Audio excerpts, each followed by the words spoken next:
Apa pandangan Ustaz tentang Muhammad bin Abdul Wahab? Yang ni okey lah tanya. Walaupun saya tak minat je. Tapi cuma yang ni okey tanya. Sebab Muhammad bin Wahab adalah tokoh kontroversi. Bolehlah tanya. Baguslah tanya soalan ni. Best lah tanya soalan ni. Nak jawab pun best juga.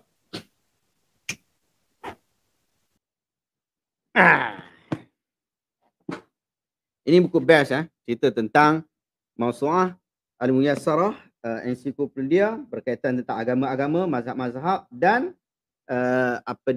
kumpulan-kumpulan moden. Kumpulan-kumpulan moden.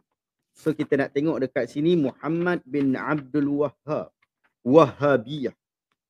Kita tengok Wahabiyah muka surat berapa? Asy'ariyah, Maturidiyah, Hanafiyah, Malikiyah. Muka surat 158. 158 jilid yang pertama. Ini jilid kedua. 158. Ni dia. Muhammad bin Abdul Wahab. Siapa dia? Syekh Muhammad bin Abdul Wahab.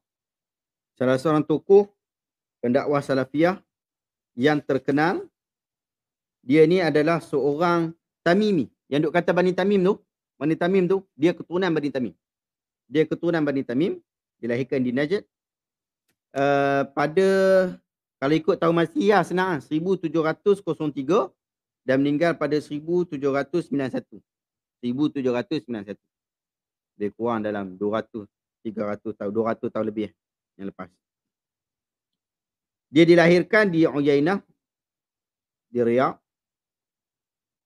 Dan dia bertalaki dengan guru-guru di sana dengan fiqh mazhab Hanbali, tafsir dan hadis.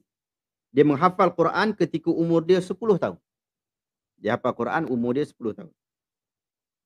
Dia pergi Mekah untuk buat haji dan belajar ilmu dengan ulama-ulama di sana sampai kemudian dia pergi ke Madinah untuk menambah ilmu agama dan di situ dia berguru dengan Muhammad Hayyat As-Sindi. Dan dia sangat terpengaruh dengan Muhammad Hayyat Sindi. Demikian juga dia mengaji dengan Syekh Abdullah bin Ibrahim Al-Isai. Kemudian dia balik pergi ke Uyainah. Dia pergi ke Iraq. Dia balik ke Uyainah. Kemudian menuju ke Iraq pada tahun 1724 Masihi. Untuk dia pergi ke Basrah dan Baghdad dan Mosul. Dan di setiap negeri itu, setiap bandar yang dia pergi itu, dia bertalaki dengan guru-guru di sana dan ulama di sana. Dia memang mengaji sungguh. Kemudian, dia pergi ke Ahsa. Ini nama tempat-tempat. Kemudian dia balik pergi ke Uyainah. Dan dekat situlah dia mula untuk menyebarkan dakwahnya.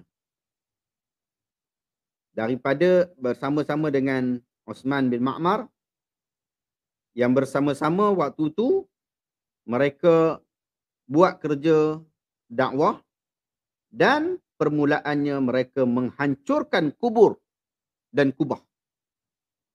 Kubur-kubur yang dianggap wali yang diduduk di yang duduk disembah, duduk dipuja, duduk diambil tawasul, dia hancurkan.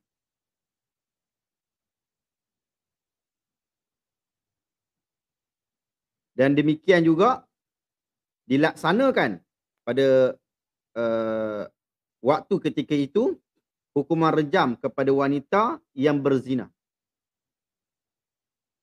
Kemudian Amirul Ahsa, pemimpin Ahsa, Uray'ir bin Dajin, kurang tak tahu bacaan betul ke tak, Dajin ke Dujain ke tak tahu. Dia hantar satu surat, satu utusan kepada Amir Uyainah yang bantu tadi tu, Osman bin Ma'mar. Dia hantar satu surat untuk bunuh Muhammad bin Abdul Wahab. Seperti mana ditulis oleh ulama-ulama su' satu surat kepada Ibn Ma'mar untuk menggerunkan dakwah Muhammad bin Abdul Wahab. Tapi Ibn Ma'mar bagi cadangan kepada Muhammad bin Abdul Wahab untuk lari lalu dia keluar daripada Uyainah. Dia cubaan untuk bunuh dia. Kemudian dia pergi ke Dir'iyah. Di Dir'iyah ada istana Ali Saud. Keluarga Saud. Yang Saudi sekarang ni, Alu Saud. Waktu tu dia jadi tetamu kepada Muhammad bin Suwailim Al-Uraini. Dan diterima sebagai anak murid dan mereka memuliakan Muhammad bin Abdul Wahab. Amir Muhammad bin Saud mengetahui tentang kedatangan Muhammad bin Abdul Wahab. Ni dua-dua Muhammad. Lalu dia menjemput Muhammad bin Abdul Wahab dan menyokong kerja-kerja Muhammad bin Abdul Wahab. Dan ada teks ucapan antara mereka berdua, dialog. Dan ada beberapa perjanjian yang telah dibuat bersama-sama mereka.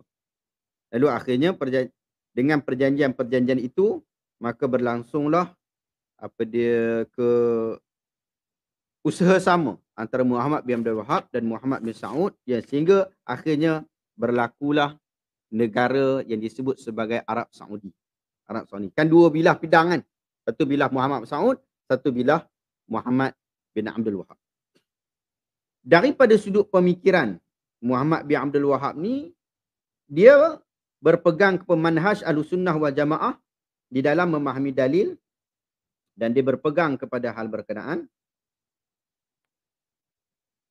Dan dia sering untuk meminta kita merujuk kepada kitab Al-Quran dan As-Sunnah. Dan banyak pengajian-pengajian ketika beliau hidup, pengajian-pengajian mazhab Ahlussunnah wal Jamaah yang ada di tempat beliau. Dan bersungguh-sungguh mengajak umat Islam untuk pergi ke arah tauhid, kembali kepada seperti mana Islam yang awal dahulu, iaitu menegakkan tauhid asma' wa sifat,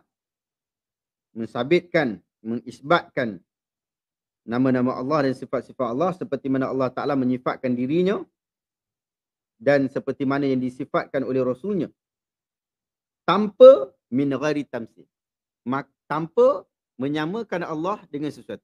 Jadi kalau orang kata Muhammad Wahab ni, Wahabi ni, dia menyamakan Allah macam makhluk, tak betul. Sebab dia kata sifat Allah, kita kata macam mana Allah Ta'ala telah sifatkan, tanpa menyamakan Allah dengan manusia. Wala takyif, tanpa membagaimanakan. Wala tahrif, tanpa memesongkan. Wala ta'til, tanpa melampau. Tarkidu ala mafhum tauhidul ubudiyah an ya'budullaha wahdahu. Banyak lagi lah. Banyak lagi. Best ni. Nanti kita bincang. Muhammad bin Abdul Wahab. Tak boleh. Tak gila.